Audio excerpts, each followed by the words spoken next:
খাগড়াছড়িতে বন্ধ হয়ে ইটভাটা চালুর দাবিতে সড়ক অবরোধ করে বিক্ষোভ করেছে শ্রমিক ও মালিকরা।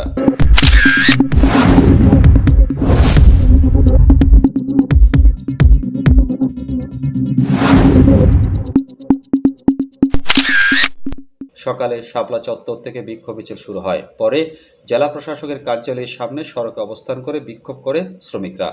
সড়ক অবরোধে বিকল্প পথে ছোট যানবাহন চলাচল করলেও বন্ধ রয়েছে যাত্রী ও পণ্যবাহী যানবাহন চলাচল। এ সময় বিক্ষোভকারীরা বলেন, চলতি মৌসুমে জেলার কোথাও একটি ইটভাটাও চালু না থাকায় পুরো জেলায় তীব্র ইট সংকট দেখা দিয়েছে। এর ফলে একদিকে যেমন শত শত কোটি টাকার সরকারি উন্নয়ন কার্যক্রম সম্পূর্ণভাবে থমকে গেছে, তেমনি অন্যদিকে ইটভাটা সংশ্লিষ্ট পুরো জেলার হাজার হাজার শ্রমজীবী মানুষ জীবিকা হারিয়ে অসহায় অবস্থায় দিন কাটাচ্ছেন।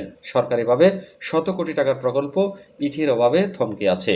প্রসঙ্গত, পরিবেশ মন্ত্রণালয় ও উচ্চ আদালতের নির্দেশনার আলোকে জেলার সকল ইটভাটা বন্ধ রাখতে গণবিজ্ঞপ্তি জারি করে জেলা প্রশাসন।